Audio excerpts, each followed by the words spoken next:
Hospital Federation is a global, independent, non-profit, non-governmental organization for hospitals and healthcare organization.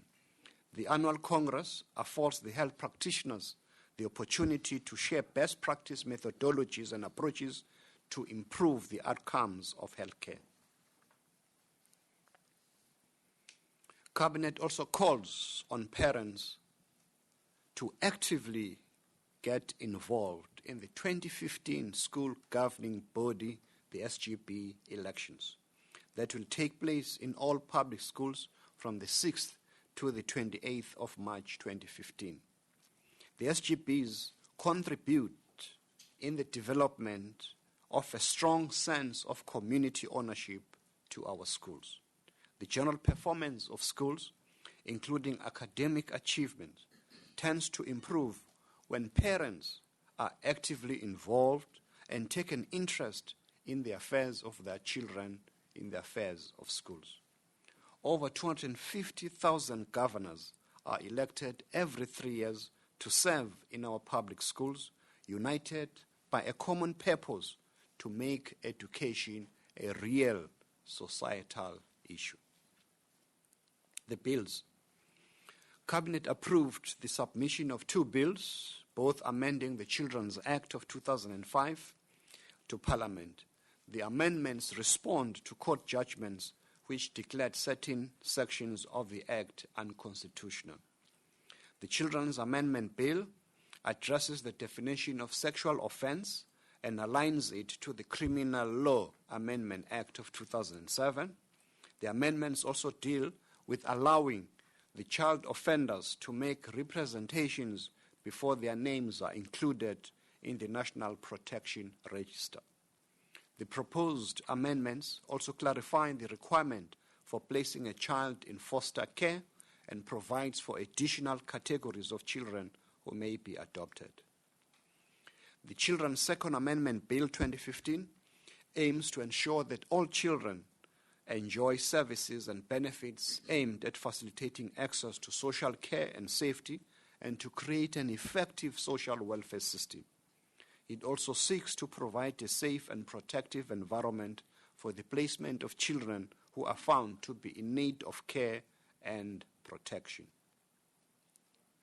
On current issues, Cabinet condemned in the strongest of terms the leaking of documents that may put the country and our security in jeopardy. While it is an international practice for countries to share intelligence on, amongst others, cross-cutting issues pertaining to economic opportunities and security matters, the purported leak of documents detailing operations of state security agency is illegal. Cabinet welcomes the State Securities Agency's full investigation into the matter and reassures South Africans that the State Security Agency will continue to focus on its mandate to protect and to secure the integrity of our country, its citizens, and infrastructure. We reiterate the message issued by the Minister of State Security, Mr. Mahlobo, that such conduct undermines operational effectiveness of the work to secure our country and its borders. Cabinet welcomed the announcement by Eskom that Unit 6 of the Medupi Power Station produced its first power this week, making it the first of its 6 units to be synchronized. Synchronization is the process whereby the generator is electrically connected to the national power grid. Whilst we continue to work towards increasing the power supply in the national grid, Cabinet calls on the public to continue adhering to the energy-saving measures. Communities of our country are encouraged to use electricity sparingly while we continue to introduce other alternative sources of energy. Cabinet commended the bravery, the commitment, and the dedication and hard work of women and men who are working tirelessly to save lives and to prevent the damage to property, livestock, and our prestigious natural environment that were engulfed by the wildfire fires here in Cape Town. It expresses its gratitude to the communities that, in the spirit of Ubuntu, partnered with government in setting up mass care centers to accommodate those who have been displaced. The spirit of volunteerism displayed by people who are assisting the victims of fires is enormous and encouraging. Cabinet continues to remain concerned about the attacks on foreign nationals and warns that the law enforcement agencies will continue to have a strong presence in affected areas and that perpetrators will face the full might of the law. Violence against foreign nationals is being addressed decisively through various government structures. Cabinet congratulates the South African national under-17 football team, Amajimbos, for making our country very proud for qualifying for the final of the 2015 Africa Under-17 Championships in Niger. Their gallant performance at the African Youth Championship qualifies them for the FIFA Under-17 World Cup in Chile later this year. Cabinet mourned the passing of one of South Africa's musical legends, Zane Adams, a renowned lead vocalist for the seminal 70s outfit Pacific Express, whose career spanned more than 50 years. He was synonymous with Cape Town's musical history.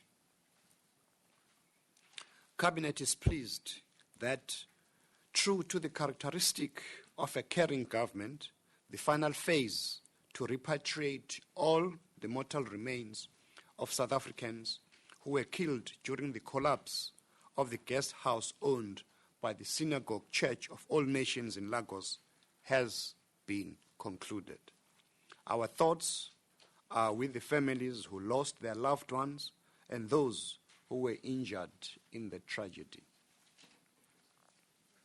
Upcoming events. President Jacob Zuma will address today the opening of the National House of Traditional Leaders here in Parliament. The relationship between government and traditional leaders is critical to ensure that we build a vibrant, equitable, and sustainable rural communities.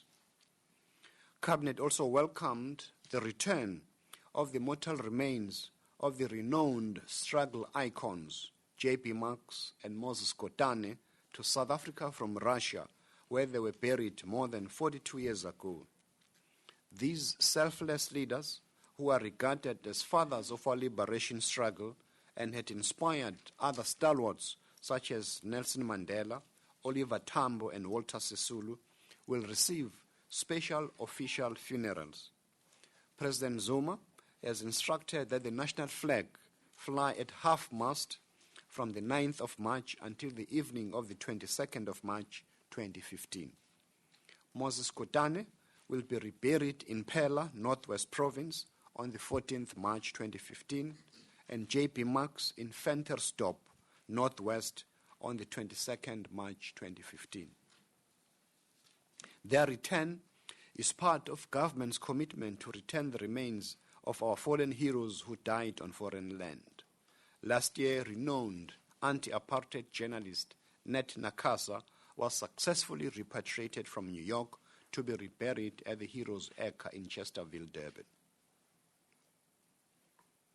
Cabinet also welcomes the massive, comprehensive TB screening and testing campaign to be launched by our Deputy President Ramaphosa on the 24th March 2015, which is World TB Day, at Dr. Kenneth Kaunda District in Northwest Province, under the theme, Ending South Africa's TB Epidemic, Accelerating Our Response in Key Populations. The lifelong campaign will mobilize all South Africans, in particular those living in mining communities, inmates at correctional facilities, and early childhood development centers to be screened and tested for tuberculosis. In the 5 In the past 5 years, great strides have been made to strengthen government strategies for TB control with an increased screening and testing, especially through the HIV counseling and testing campaign. Screening and testing has been further boosted by the introduction of the rapid diagnostic test for TB and drug-resistant TB. Cabinet commends the dedication and commitment of our teachers, without whom we would not have been able to achieve many of our national goals. The nominations for the National Teaching Awards recognize the outstanding contribution teachers make towards the development of our country. The awards will take place on the 7th March 2015 at the Gallagher Estate, Midrand in Gauteng. The Department of Basic Education will host this annual event to pay tribute to dedicated, committed, hard-working, and professional teachers. Water and Sanitation Minister Mokonyane will launch the National Water Week at the drought-stricken Guatuguza in KwaZulu-Natal on the 16th of March under the theme, Water Has No Substitute. This National Week will conclude with World Water Day on the 22nd of March. This campaign will educate South Africans on the value of water and the need of sustainable management of this scarce resource. Cabinet reminds all South Africans that we live in a water-scarce country and urges all to conserve this water by fixing leaks and making water-wise lifestyle changes. Sunday, the 8th of March, marks the International Women's Day, which is a day used annually across the globe to reflect on progress made, call for change, and celebrate acts of courage, of dedication by ordinary women who play extraordinary roles in the history of their communities and their countries. The Department of Women will lead the national celebration at Ilanga High School in Cape Town here under the theme, Women's Rights are Human Rights, Together, Moving a Non-Violent South Africa Forward. This theme is aligned to the UN's theme of equality for women in progress for all, and the AU's declaration of the year 2015 as the year of women empowerment and development towards Africa's Agenda 2063. The day will be used to launch the National and Provincial Dialogues Program, which will commence from this month until June, leading to a report on the status of women to be launched by the President on the 9th of August. Cabinet calls on the South African media to submit your entries for the 2015 SADC Media Awards competition. The closing date is the 31st of March 2015, and more information is available on the Department of Communications website, www.doc.gov.za. The awards link formal structures of SADC governments, civil society, academia, labor, and the media. It promotes regional integration and cooperation by encouraging media practitioners in member states to cover issues pertaining to the region. The competition also consists of the Water Media Awards, which recognizes stories that promote integrated water resource management in the SADC region. Appointments, subject, of course, to verification qualifications. Maihlome Chwete as Deputy Director General at the Department of Home Affairs. Ms. Mohosi, Deputy Director General at Arts and Culture. The renewal of the contract for Director General at Department of Cooperation, Cooperative Governance and Traditional Affairs, Ms. Vusi Matonsela.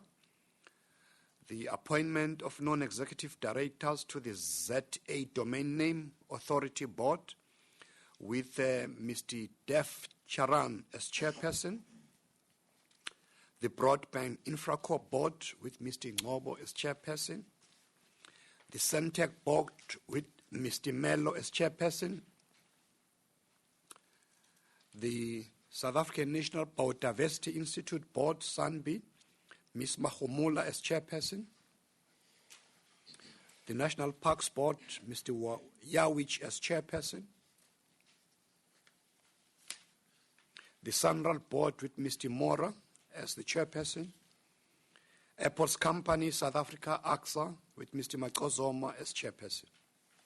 Thank you. Thanks, Minister. We will take questions. I will start with Pretoria. Any questions from Pretoria? No questions from Pretoria. Thank you.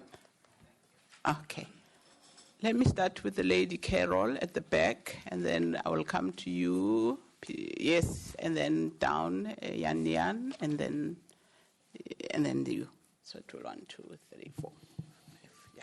Thanks. It's Carol Payton from Business Day. Could you please tell me what is the budget for the set-top boxes in terms of how much you think it's going to cost to supply poor households?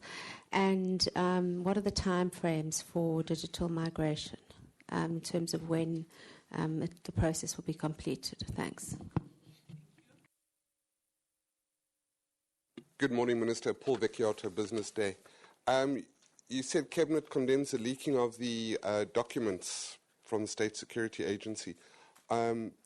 Is government now admitting that those documents do actually belong to the State Security Agency? And then when do you expect results on the investigation that's been launched? Thank you. Thank you, Jan Janjeberg, for the Sunday Times. Minister Mutambi, very basic question.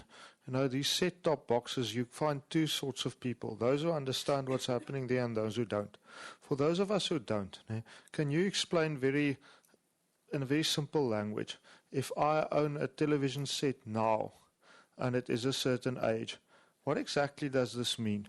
What should I expect to happen and what should I be doing if I still want to watch television?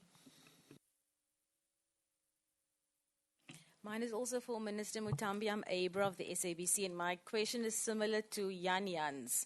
It's about the understanding. Minister, can you please just help us understand? Mr. Khadebe said the inclusion of the control system. Can you explain exactly what that is in terms of conditional versus unconditional access? Do we get follow-up questions in the next round? Okay. I think there was the last one. So, yeah.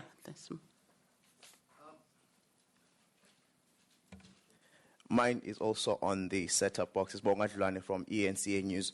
Minister, there were reports, Mr. Mtambi, 2 weeks ago that you had recommended for the set-up boxes to be without control access devices. Today we get the Minister Khadebe saying there will be control access devices on the set-top boxes. Briefly, just can you give us some clarity there? Have you recommended that they will be out without the control access devices? Thank you.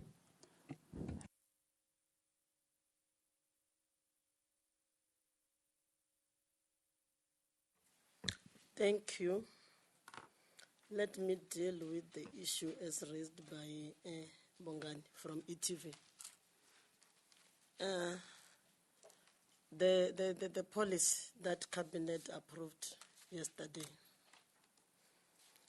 it seeks to explain, to provide a definition on set-top box. What do we mean to say set-top box with control system?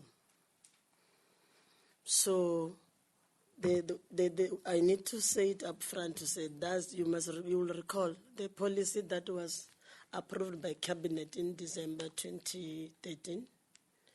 It was a draft policy in which you'll recall that on the 6th of December, the then Minister Karim publish the draft comment on the for public comments on the matter. So the policy seeks to clarify what is a set-top box with control. And then the clarity that we've provided now is that set-top box with control, it means it's a security feature. That means that system won't be, it doesn't mean encryption, as there's been confusion to that effect. It doesn't also mean a conditional access system. You recall the ETV judgment in 2012 dealt with this matter to say government doesn't have authority to prescribe the type of conditional access which broadcasters will use. That's the one. So the policy as approved is seeks to clarify what is meant when they say set-top box with a control system. And then coming to the issue of what is a set-top box, as raised that side, it means that, you remember, we are moving TV now from analog to digital. And then for you to do that, you need a converter that will help you also move from analog to digital. So that converter that we are referring to here is the set-top box. So the text box, set-top box, you remember now as you watch your TV through analog, if you are not a subscriber to DSTV, the quality of the picture. So the set-top box will help you access television. You get that quality pictures. So what needs to happen to you as an ordinary person, you need to have that box. So the policy also said to clarify that, to say you'll need a set-top box to enable you to get this digital TV. And then there was an issue raised with regard to conditional versus unconditional. I think while I was trying to explain to Bongani, I've alluded to that to say set-top box with control system.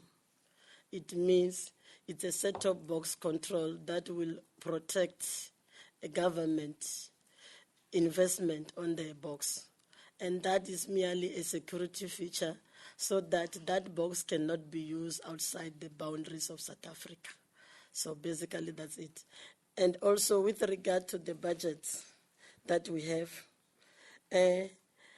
government for the 2014-15 financial year, there's money that government has budgeted in total. It total to 3 billion. It's 3-point-something billion to deal with that issue, 2.7 billion in particular. Then, so there's money available for that, to say it's over 3.2 billion that is available for now to start roll out the project. Yeah, on the issue of of Time frames, I think Minister forgot this last bit, time frames. The time frames. You'll recall the previous policies had indicated the time frames. Initially with the 2008 policy, it is recommended for us as a country to start in 2008 with the dual illumination period ending in November 2011. And then again, also the last policy of December, it had indicated that we need to determine the switch-on date to be the 1st of April.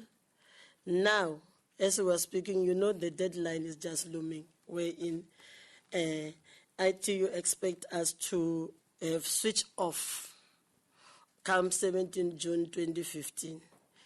But now, given all the issues that we've raised earlier, to say then we are prepared to say come 17 June, we'll have started the switch on as the country.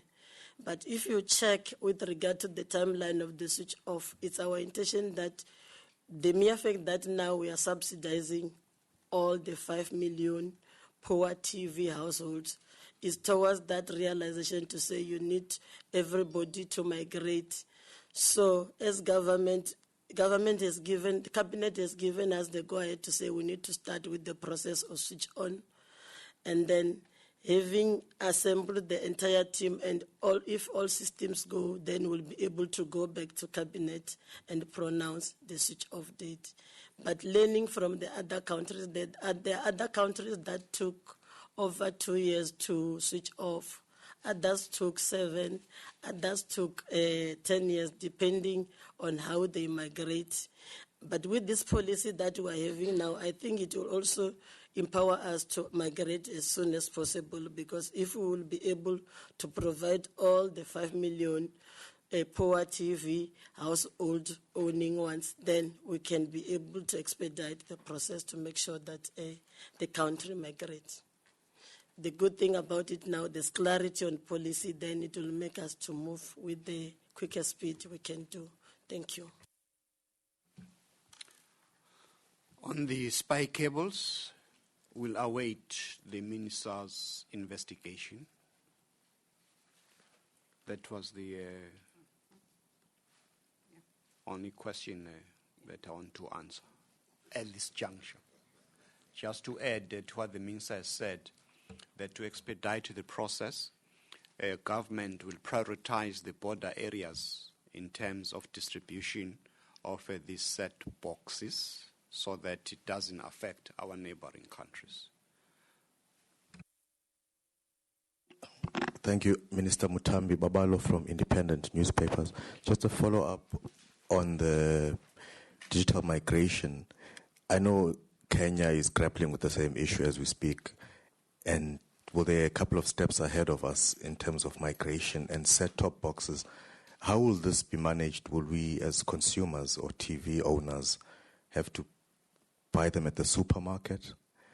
Is there a supplier that government will pick to supply set-top boxes? Is there a process of that nature that will kick in once we move forward with the switch over?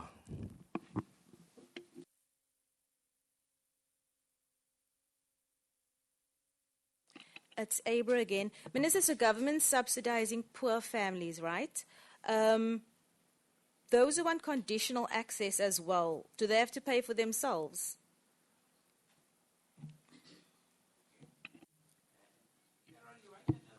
Please. Minister, could you tell us how you're going to identify the poor households?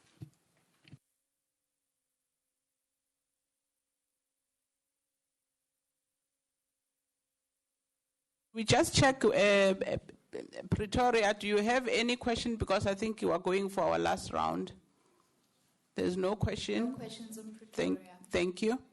I think this is the last round, colleagues. And over to you, Minister. Thank you for the questions. Let me start with the last one of identification of the poor households. You know, you have the so-called means test in South Africa.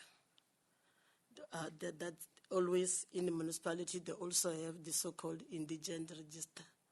But on top of that, to make sure that you are providing the subsidy to the right beneficiaries, they need to have a South African bar-coded ID, also a valid TV license to show that you are a lawful TV owner.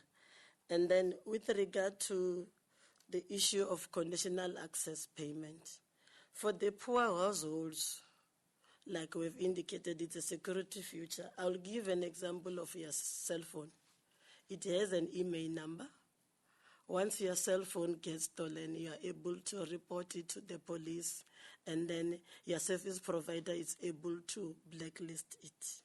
So this is the control feature that we are referring on the set-top box to say it's built in. For the poor households, it's going to be free. They are not going to pay a single cent on that one. And then that leads us to the question raised by Babalo with regard to the supplier. The other reason why we are saying you need an STB control system on the set-top box, it's about also to make sure that we protect the government investment on the set-top box, to say that it will be manufactured in the country, That's number one. So the manufacturers have been ready to do that. We know we have got local manufacturers that are ready to manufacture. They were just awaiting for government to finalize the policy that then is finalized. Also, ICASA has already finalized the regulations that has to deal with DTT. So basically, this is what is going to happen to say it's going to be done locally. What we need to do, unlike the experience here in Kenya, we need to make sure that we migrate everybody, because the Kenya story, you know, a situation we're in, other televisions were switched off. There was a blackout in television. We don't want that to happen in the country. Hence the call that we also need to give the poor full subsidy so that they all migrate, because access to public broadcasting is a constitutional right in terms of the constitution of the country. We've come to the end of the media briefing, and thank you very much.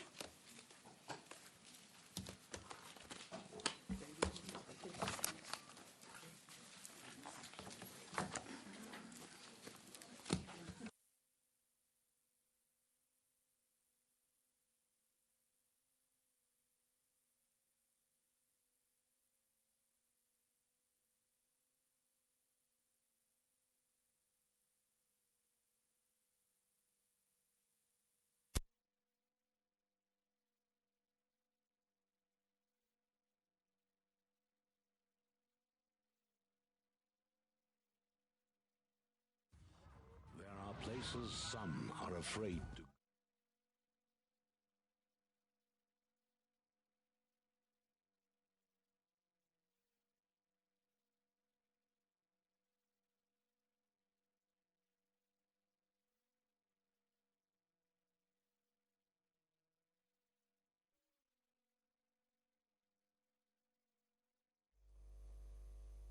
Of small enterprises in townships and rural areas. We also mentioned measures that the state must undertake